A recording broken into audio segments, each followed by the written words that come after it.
Hey, how's it going? It's Keith Townsend from the CTO Advisor. And no, that's not the CTO Advisor data center you're seeing in the back. That's the Dell EMC EBC data center. We're in Naperville, Illinois, right outside of Chicago.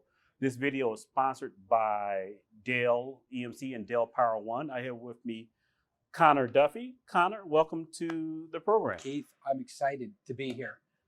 You know this, I've been a big fan of yours and your whole team for a very long time. I think the work that you guys do is extraordinary. I really do. So we really appreciate that. But you know what? This is the CTO Advisor. We're going to get right to it. So Conor, I was at the PowerOne launch back in November. A lot of drones, a lot of talk about autonomous infrastructure. Help break that down to me in layman terms. What is PowerOne and what does it have to do with automation? Right.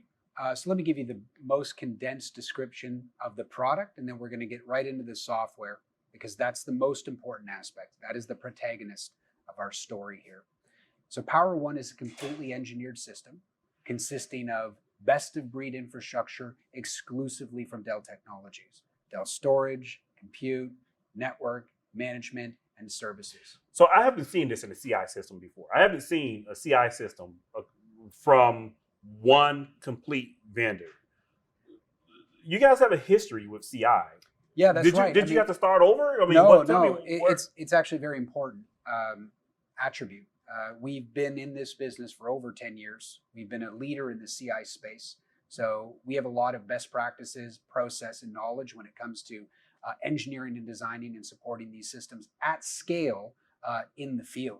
So these things are rack, stacked, labeled, cabled, pre-designed, tested, validated, in collaboration with VMware. And because we're the manufacturer with the engineering teams that design these products. So the actual physical product itself, while important because it's consisting of all the best technology in the marketplace today, what really makes this come to life, Keith, is the intelligent software that we've developed. We've been spending a couple of years in development of this. We just launched PowerOne before the Christmas break, and we're getting a tremendous amount of reception on this, especially with the ideology around autonomous infrastructure and what the controller brings to the market that is not comparable so far as I can see. So help me out with this concept of autonomous infrastructure, because from a marketing perspective, I've heard from all the CI vendors that, some of these same points that one, it'll save you time from an engineering perspective. So upfront is engineered system, which I believe in the concept of engineered systems. I'm an SAP guy, so I don't want to spend time on making sure that the firmware from the storage array is compatible with the firmware for the hypervisor. I don't care about any of that stuff. But when I hear automation, autonomous infrastructure, as Michael Dell described it, I think of, I can take my people and I can have them do things other than configure nodes and do day two operations. Right. That's what I want. That's not what I'm getting in CI systems today. Right. Is PowerOne providing that capability for me? Yeah, in a very different way, right? So the key to reducing operational complexity is through automation, to codify the processes that happen so that we can reduce human effort, right? Now, where the vast majority of the market is going in this regard is building exactly that. They're investing. In fact, we just did a survey and 1/3 of all IT budget apparently is going to be going towards automation, right? The problem is that building automation in-house is a very challenging thing that often people, Keith, they don't appreciate. And I'll tell you why. Because if you're going to go out and build automation, which is the dominating narrative that's in the marketplace right now, all of these tools, Gartner says the average IT shop has 10 tools that they're using to automate. You have to have the right people who know how to build automation. This is a programming level skill set. They also have to have the tribal knowledge, the best practices to know exactly what they're programming. Secondly, their infrastructure must be automatable, if that's a word, but it has to have an API that you can speak to. And things that people don't appreciate when you're building automation, where exactly are your developers or DevOps people building this automation? they have to have an environment, right? And that's another cost. And that environment should be similar to production. I mean, you don't build and test automation in production, right? So some would argue. And you, yeah, exactly, exactly. And you also have these challenges around, managing the strategy. Where and what are you going to automate, and what makes business sense first? So there's a whole challenge associated with building the automation. So let's break this down from a practical perspective. When my CIO, CTO came to me and said, you know what, Keith, I've read all the Gartner stuff. Everything that Conor said is absolutely true. So let's go out and we build it. So we go out and we get our Terraforms. We go out and we get our bare metal provisioning Chef. Services, Puppet, Chef. Right. We buy all these tools. I actually put out a rec for an automation engineer. We get them in-house and this all fails. Well, because not only is it a challenge, Keith, to build automation in-house and to get the right people and have the right tooling environment, but then you've got to run that automation. You think, where are you going to run this? What exactly runs this? Who's going to maintain it, right? The automation systems have overhead. I got to hire people to manage the automation systems. So you are teeing this up perfectly. From a philosophical perspective, the paradigm shift with PowerOne is we thought, is there another way? Is building and running and managing infrastructure the right way? And it turns out that if you really think about what you want all the benefits without the effort. Like everything in life. I want a six-pack, but I don't want to do any sit-ups, right? That's me. You want to consume automation. You don't want to have to build it, right? Right. You want to run that automation in a declarative way. You don't want to have to figure out the runtime of that automation. So this is precisely the fundamental problem statement that we started from in the engineering process with PowerOne. We started with in-house writing tens of thousands and validating lines of discrete automation code. So think about a library that talks about everything that we can automate, from servers to DRAC cards to storage to fabric to network to hypervisor deployment and what have you. So when you've got this library of automation, the customer doesn't have to build it, right? That's number one, or maintain it. But how do you run that automation? And this is just, let me finish this one thread, because I don't want to lose my train of thought. No problem. So we built a database of extensive automation for this system that you buy. But to run the automation, we used a lot of different software. We built a microservices. I kind of think of it as a cerebral layer, like our brain, like a runtime. And that sequences, orchestrates, and controls the automation. So when you want to declare an outcome, so you have a PowerOne system and it delivers and you say, give me a vSphere cluster with these resources. The controller will take charge of sequencing all of those automation, tens of thousands of potential steps that we are alleviating from a customer. So in conclusion, the essence of PowerOne is we're saying you need to consume the benefits of automation. You're buying this product not because it's a tool for you to build your automation on, but so that you can achieve business outcomes. So I'm buying two parts or two things when I'm buying PowerOne. One, I would call it a control plane, similar to when I'm consuming public cloud. Let's say I'm doing VMware Cloud on AWS, a Dell Technologies company, VMware is, and I go and provision a VMware Cloud. Yep. There's a bunch of stuff that happens in the back end that I really don't care about. Right. And there's an API that calls that stuff to happen. So what you're saying is akin to that when I want to provision a bare metal workload or whatever it is, I can go to this control plane, make that request, and you guys do all of those automations. So I see the value on that because, Dell obviously has this engineered system, which is point two, I'm buying the engineered system that allows you to do that. But this is still really, really hard stuff. Like there's so many variations and so many things that can go wrong. You already mentioned tens of thousands of lines of code inside of the database. Am I buying another headache when I'm buying this? So all of that is abstracted away from the user. So this controller that powers the PowerOne controller is an appliance. It is not software. So I don't have to manage it. You do not have to manage it. It is completely out of band. It's resilient, and it has authoritative control over all the element managers, which you still have the flexibility of accessing as well. So I don't have. I'm not a Linux administrator, so forgive me. I don't have to go do a yum update onto the controller to pull down the new playbooks, and I mean, I don't.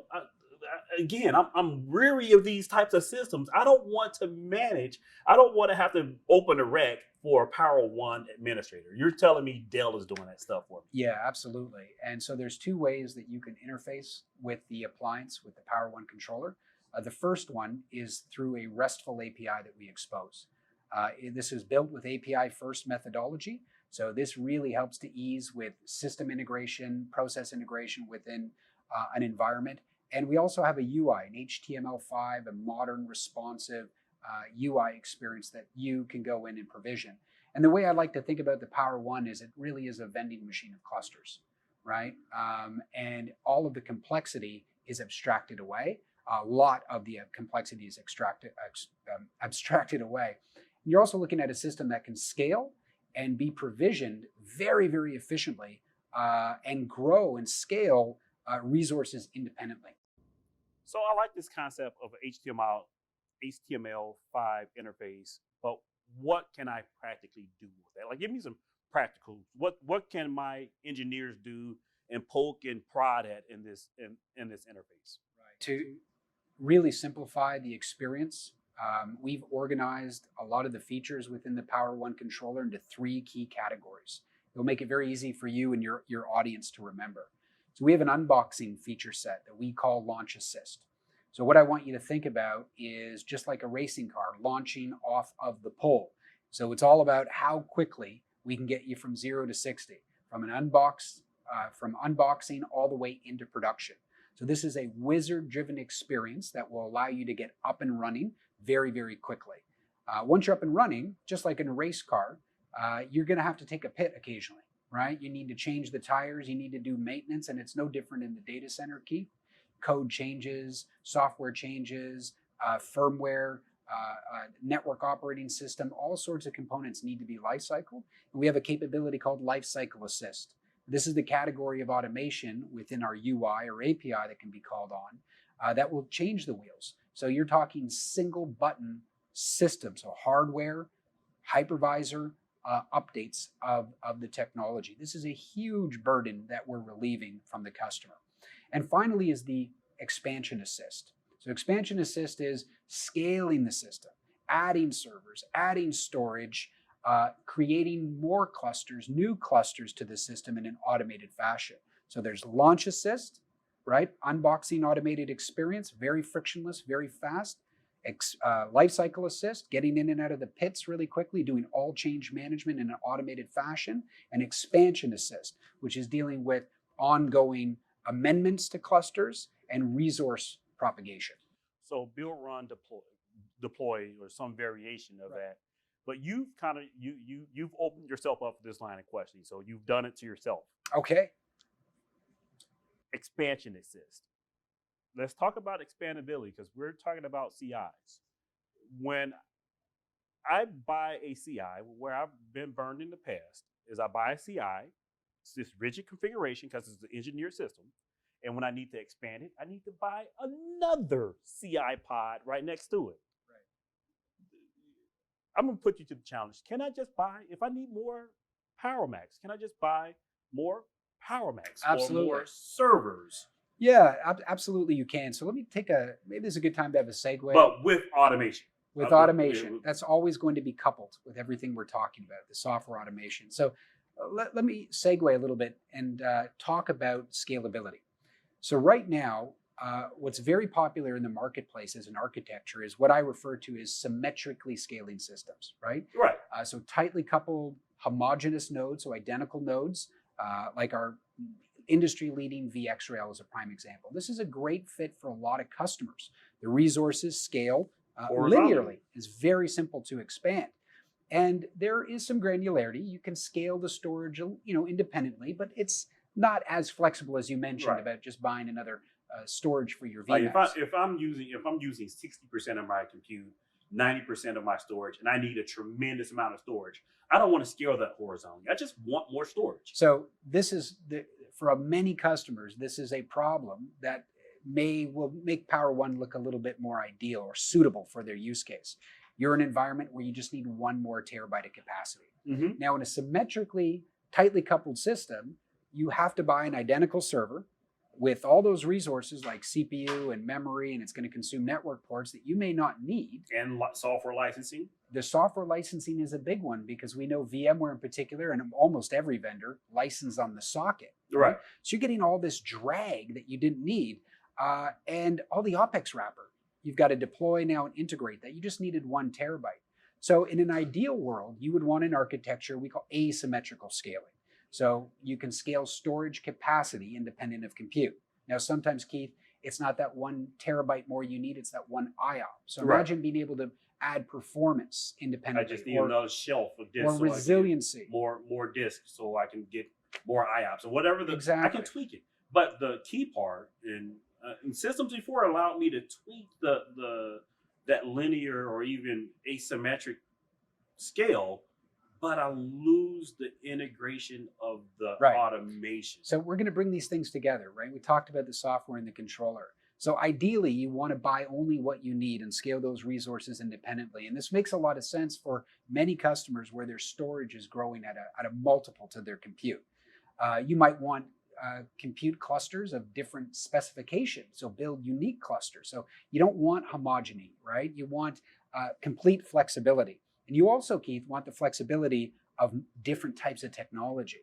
So symmetrically scaling systems are also on a single track technology. You know, that every storage technology, for example, is optimized for a cost, performance, availability kind of balance, right?